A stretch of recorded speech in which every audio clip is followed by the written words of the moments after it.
বক্তব্য রাখবেন বেগমগঞ্জ উপজেলা স্বেচ্ছাসেবক দলের সংগ্রামী আহ্বায়ক নজরুল ইসলাম।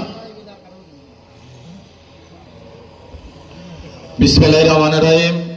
৯ নম্বর মিরপুর বিএনপি যুবদল ছাত্র স্বেচ্ছাদল কর্তৃক আয়োজিত মিরপুর ইউনিয়ন বিএনপির সাবেক সংগ্রামী সভাপতি, বেগমগঞ্জ উপজেলা বিএনপির সম্মানিত যুগ্ম আহ্বায়ক, মিরপুর মাটির মানুষের সকলের প্রিয় নেতা আমাদের মোস্তাউদ্দিন মালন ভাইয়ের আজকের শোক সভার সম্মানিত সভাপতি, মঞ্চ উপস্থিত বেগমগঞ্জ থানা বিএনপির সম্মানিত আহ্বায়ক, সদস্য সচিব, চৌমুহনী পৌর বিএনপির সদস্য সচিব সহ বেগমগঞ্জ উপজেলা বিএনপি যুবদল ছাত্র স্বেচ্ছাসেবক দলের পক্ষ থেকে এবং বেগমগঞ্জ ৯ নম্বর মিরপুর ইউনিয়ন বিএনপি যুবদল ছাত্র স্বেচ্ছাসেবক দল সবাইকে বেগমগঞ্জ উপজেলা স্বেচ্ছাসেবক দলের পক্ষ থেকে সঙ্গে সালাম ও অভিনন্দন। প্রিয় ভাইয়েরা, আমরা আজকে একটি আহ্বান জানাবো।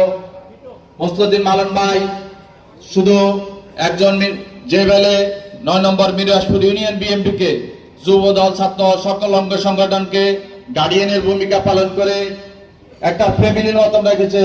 আমরা আশা করব আমাদের আগামী দিন যারা আসবেন তারা মালন ভাইয়ের মতন এই মিরপুর বিএনপিকে তাদের সকল অঙ্গ সংগঠনকে একতাবদ্ধ রেখে মালন ভাইয়ের রেখে যাওয়া অসমাপ্ত কাজগুলোকে এবং বিএনপিকে যে বেলে মালন ভাই ৯ নম্বর মিরপুরকে থানা আওয়ামী লীগের সভাপতি ডাকতে যে বেলে সাবেক থানা আওয়ামী লীগের সভাপতির সাথে ইউনিয়নকে যে বেলে বিএনপি দুর্গা গড়ে তুলেছিলেন, আপনারা মালন ভাইয়ের মতন এই মিরপুরকে বুলু ভাইকে এখান থেকে যেন সর্বোচ্চ ভোটে ফাঁস করে তারেক রহমানকে বেগমগঞ্জের এই চিঠি উপহার দিতে পারেন।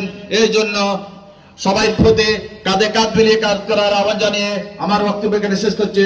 শৌকত শক্তি, 19 দফায় মুক্তি। সবাই আসসালামু আলাইকুম।